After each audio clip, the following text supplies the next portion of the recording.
Hello, this is Victor. I'm here with a new Paint and Talk. And again, I want to talk about the topic of the week started by Vince Venturella. And as usual, you will find the link in the description below to the original video from Vince Venturella. So, the topic of this week is the narrative game, and in concrete, he wants to talk about what we think about the now in 40k and Hecho Simmer. The narrative is linked to the launches of the company. And I have to say that for me this is a great option, is a great decision from Games Workshop to do that. So first we'll talk about 40k. So in 40k for years there was a complaint that the history was not progressing. The people say it's always the same. There is not the people was interested to know what was happening, what was next, what was going to happen, how the history will evolve. So really, the fluff is becoming more and more and more important in Warhammer 40k. When I started, the fluff was very secondary, but I think today the fluff, the background, the history is one of the main parts, and you want to use this background to drive the campaigns, to drive to choose the battles, to make scenarios. So I think that that you can link on Games Workshop is linking the how the history is advancing, how is the progress with the launches. I think it's a great idea. I think what people was waiting for a long time. The problem is why there are some complaints, why some people don't like that, and it's because now the people is scared that what happen if there is like a end times like in Warhammer Fantasy. I think people is very concerned about that. What happen if if the world is completely destroyed? That happen in Warhammer Fantasy. To be fair, I don't know what will happen in 40k. I don't think Games Workshop will take the same decisions that they take in Warhammer Fantasy for several reasons. First, Warhammer 40k is not at the same state as it was Warhammer Fantasy in terms of people playing, in terms of sales. And I think know that they are using the history to progress, to show how the world is evolving, how the universe is changing. I think more people get interested again, interested back on Warhammer 40k. But anyway, yeah, I think this is a great choice. And one thing that the progress of the history is giving to the game is that then Games Workshop have the freedom to release new miniatures, to release because yeah, as the history advances, some new technology can appear, some new characters can come into game. So there is a lot of things that can happen, and at the end, from the player point of view, it's just a choice. So if you don't like how the history is evolving, you can get stuck in one point of the history. So you are not obliged to follow the history. You are not obliged to. So if your game group don't like some part of the new launches, you are not obliged to play the new launches. You can keep playing as was Warhammer 40k before the fall of Cadia, for example. So nobody is obliging you. Or it's not compulsory to follow the history in your gaming group.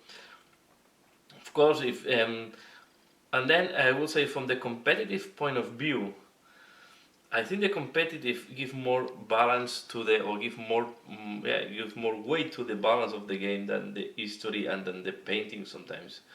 So I will say that yeah, I can understand that from balance point of view, from the people that is purely playing to on the competitive side, maybe it's looks like a threat of the status quo of what is established and how it's playing. So I can understand also this point, but I will say from my point of view, I think it's really for me. I'm really enjoying after more than 20 years. I say always 20, but it's been more than 20 years more on this hobby. Playing 40k, I think was really needed. It's a pity for me. What is a pity is that the first 13th Crusade was lost in the warp. Because although people say that this is the 14th Crusade, it's not. It's the repetition of the 13th Crusade. So we are back some years, but I think No Games Workshop is doing this in a more organized way and is taking better profit or more.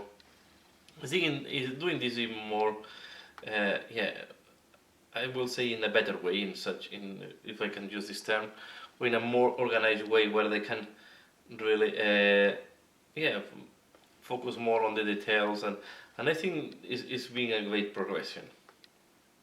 So then, if we talk about Hecho Simmer, yeah, I know that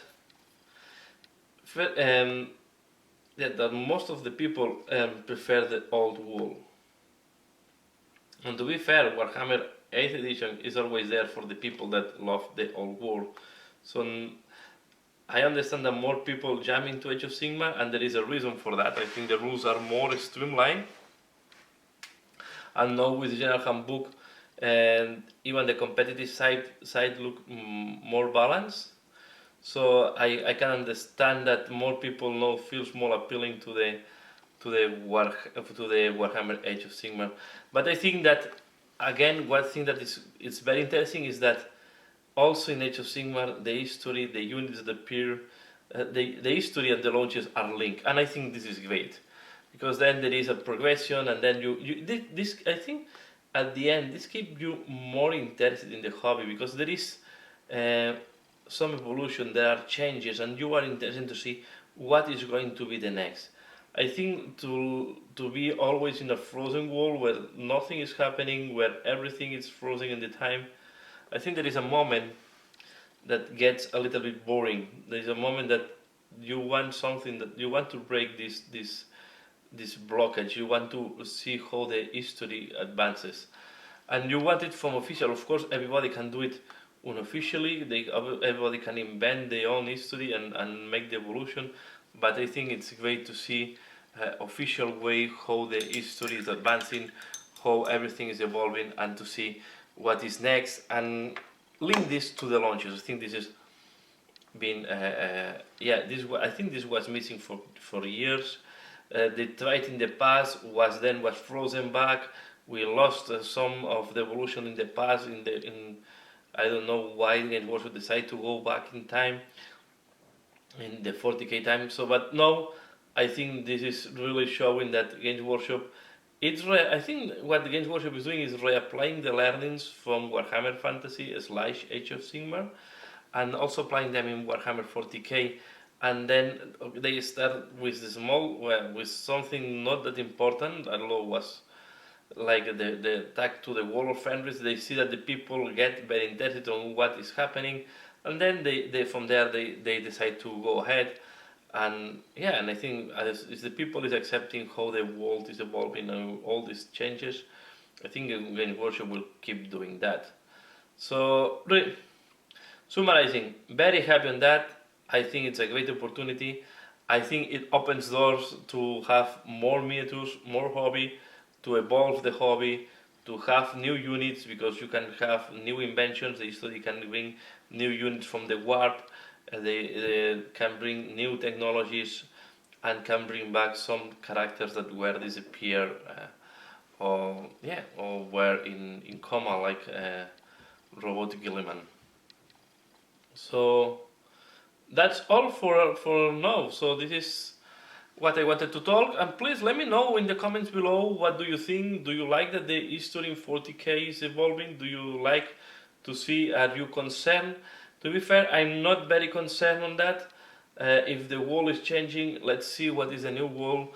I don't think they will kill completely Warhammer 40k and the wall. Let's see if the Emperor is standing up or if the Emperor is dying at the end. So we all want to see what happened with the Emperor. We all want to see what happened with the Empire, and we all see one. And I'm very interested to see what is the vision of the Primarchs if they come back. How they because to be fair, they were not worshipping the Emperor like a god. They were and they considered the Emperor like their father. So I want and yeah, and in the 13th millennia, that there was not place for worshipping. So really interested to see how if Games Workshop talks about this point or not once we have some of the primers back. I want to see Lion L. Johnson back as well. I want to see where he was, and it can be very interesting to understand how he was lost. I see that Cipher is again on at the core of the history. We have seen the new miniature for Cipher, what is amazing. So yeah, it's looking forward to see what Games Workshop can give to us, and really interested to know what will happen to the Imperium and to the Chaos.